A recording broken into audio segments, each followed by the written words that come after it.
So, swap has been completed. Let me give you a little tour. So, I still have to do a little bit of detailing, like some of the wiring here. Still have to put some tape on it.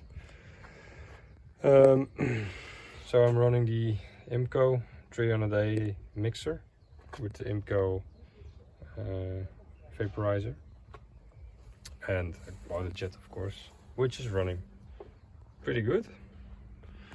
I had the headers coated with some high temperature coating from a spray can and cast iron color, which turned out great. No rust or anything yet. It's been 4 or 5 days of use, and it cured really well.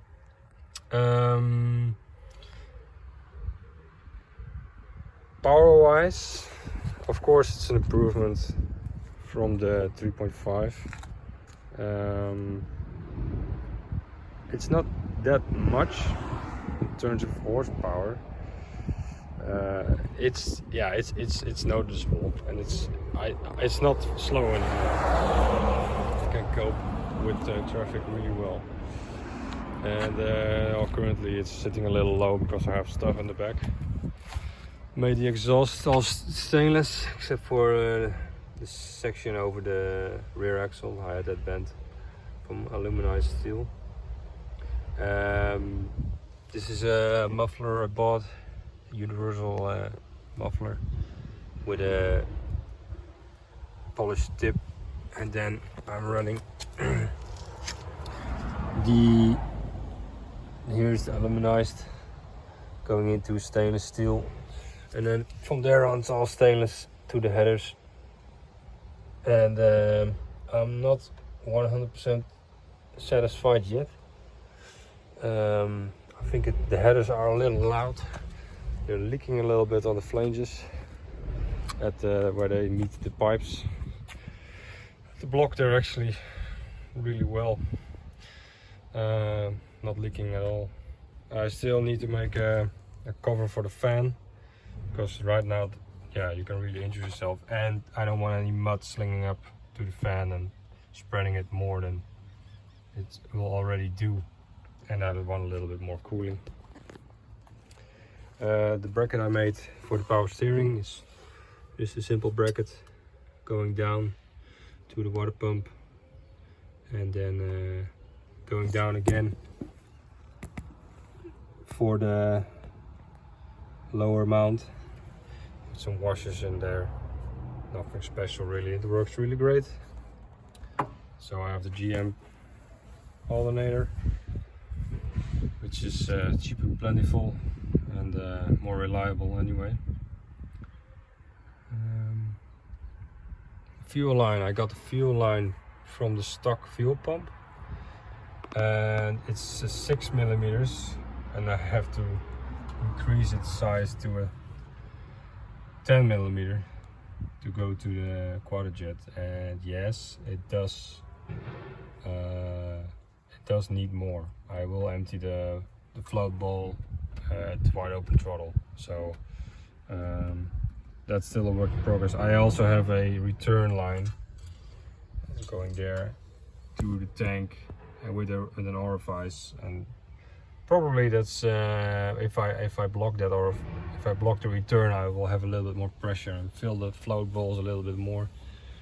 I have the EGR running, it's working pretty good.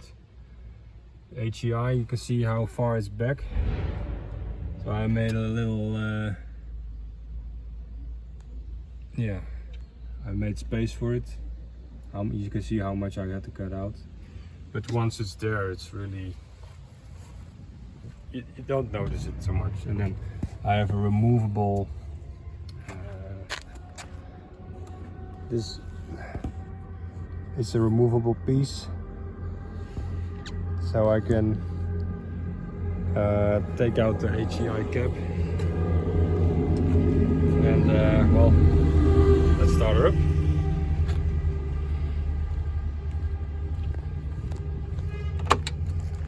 So it's warm already. No choke needed.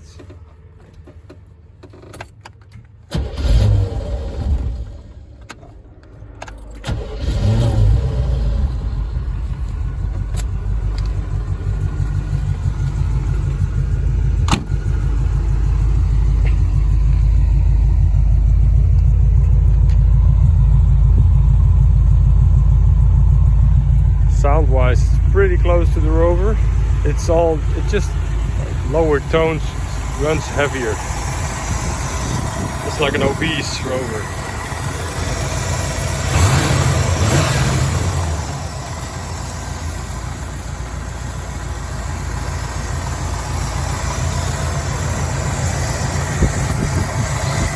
Pretty quiet actually under the bonnet and under the hood. I have a little misalignment with the water pump pulley. That's I think creating a little vibration. Also the gearbox is working pretty good. I am now running without the spacer used by Mark's 4-wheel drive. And without the space, I just used some washers behind the pivot point of the clutch fork. And now I take off the brake. I put in the first. It's pretty heavy actually. It's a little more heavy than it used to be. And it starts to grab right there. It's pretty close to the original actually. It's a little lower, but yeah, it's fine. I still have to get used to it. The muffler wise, I think it's a little loud. It's a sporty exhaust. I think I might want to add a bigger muffler in the center section, because at 2.5 inch, you can really hear it if I give it a little rev.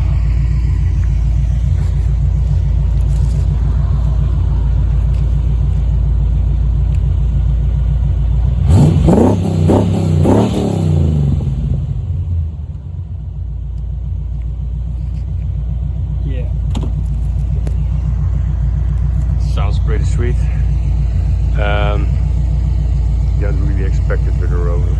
Well, a little bit, but not just deep. You know, I don't know if the microphone picks it up, but it's really deep. And yeah,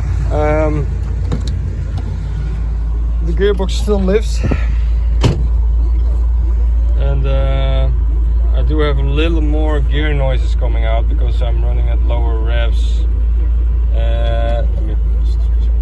I'm running lower revs, and you can hear some strain on the gears because I just put a lot more torque on it, and the gearbox isn't new.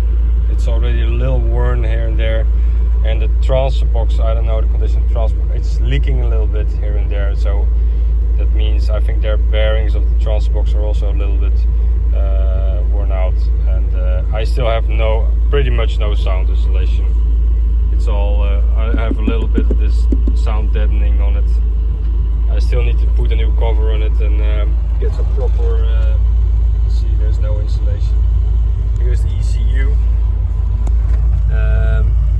So that's the ECU for the electronic throttle jet. Still have to finish up the wires over there, get it neat. It's only operating the timing control. It's feeding the timing control, and it's doing the knock sensing. I think also not. No, it's only doing the mixture control with the O2 sensor. But with LPG running, I have the solenoid disconnected via a relay, so the fuel metering solenoid is not working. And then here I have the diagnostics ports, which is OBD1, and I try to do it as neat as possible. Don't really see it from the driver's side. And then here I have the warning light installed, so if I do a diagnosis, I just go via the passenger door and then read the codes via the light, which is like